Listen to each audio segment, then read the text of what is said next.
A Considerable Speck, written by Robert Frost.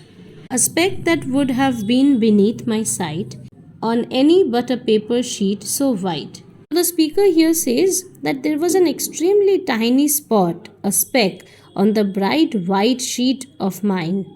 It was so tiny and diminutive that under normal circumstances it would have remained unnoticeable or invisible to him, and he would have completely been unable to even detect it.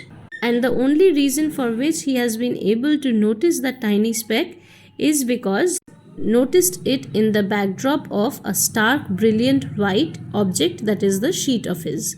Set off across what I had written there, and I had idly poised my pen in air to stop it with a period of ink.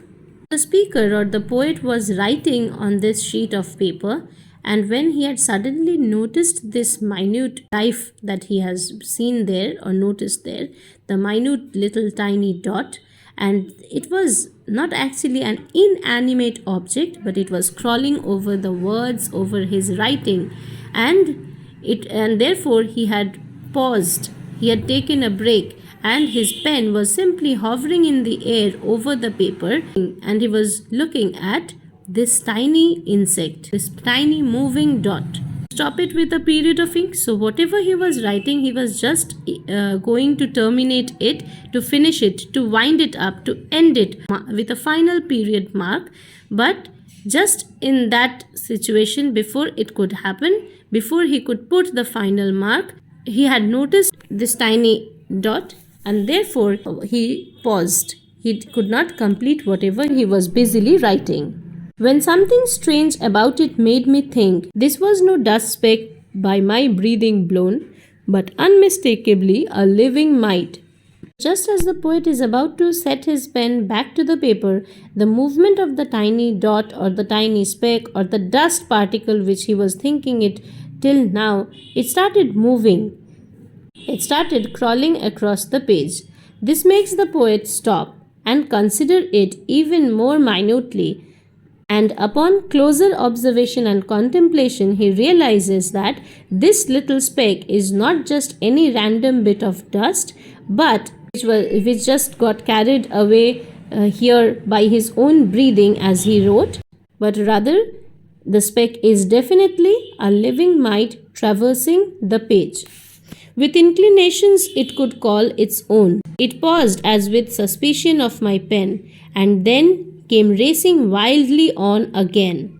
So he notices that it was simply not blowing away or moving around aimlessly, but moving with a self-directed purpose, that is, its own inclinations. Paused momentarily and observed the poet's pen still poised up above it, and after brief hesitation it resumes scurrying rapidly, wildly along the page once again, where my manuscript was not yet dry, then paused again and either drank or smelled with loathing, for again it turned to fly.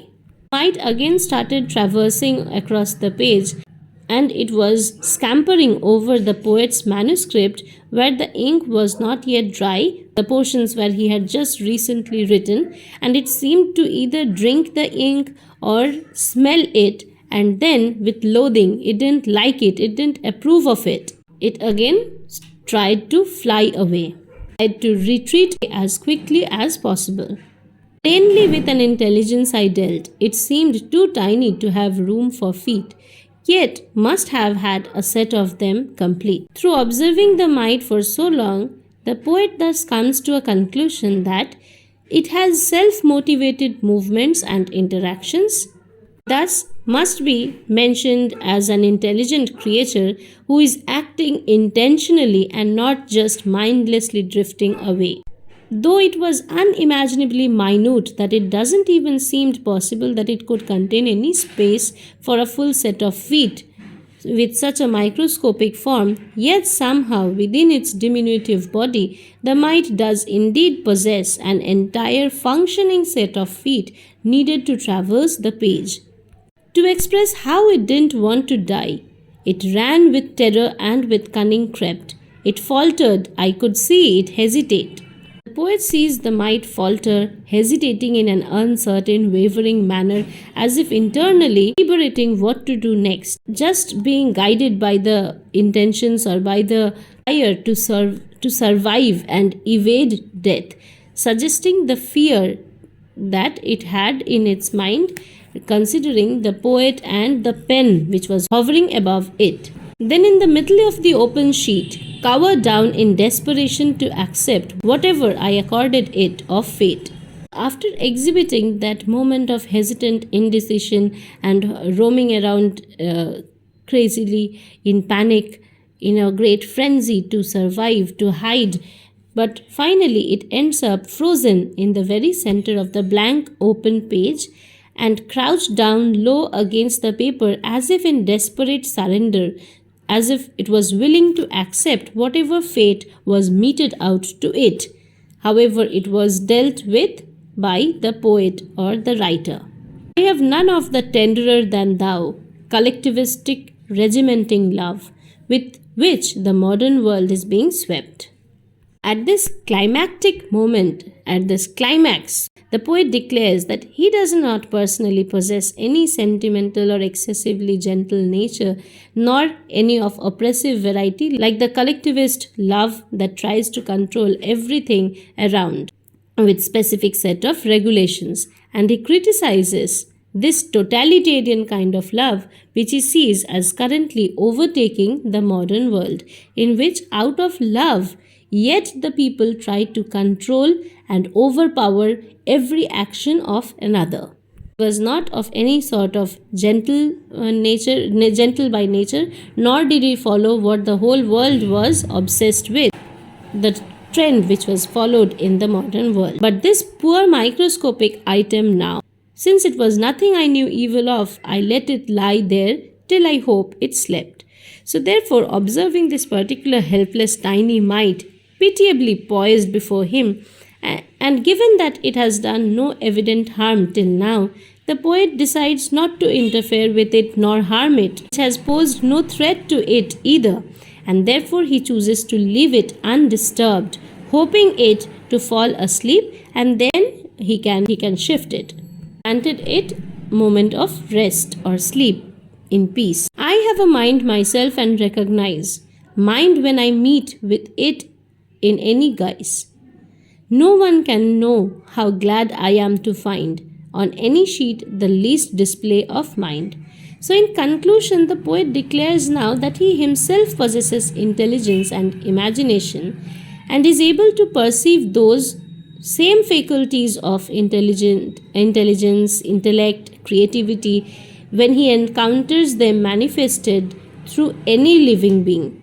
So no one else can fully understand the happiness the poet feels when he discovers even the smallest, tiniest exhibition of imagination, creativity, or inventive thought on any written page. So which is again like a metaphor talking about the mite, but actually talking about any content, any writing that has come out through a mind. So he is very clear that he took more delight in seeing original work that is reflected by any writer's ability to think logically, and likes to see the exhibition of individual thought and the product of a cultured mind, no matter how less, how minute it can be. In a way, we can say that the speaker or the poet appeals to its readers or to the world that not to follow the collectivist strategy, not to follow the trend, the crowd, but have some originality, have some individuality, and thus he praises life and reality exhibited in a piece of paper by any mind. So the imagination, the sensibility, the individualistic approach is highly commended upon by him. This poem particularly has different layers of meanings which shall be discussed in the summary of the poem, which shall be uploaded later on. So pay attention to that video as well.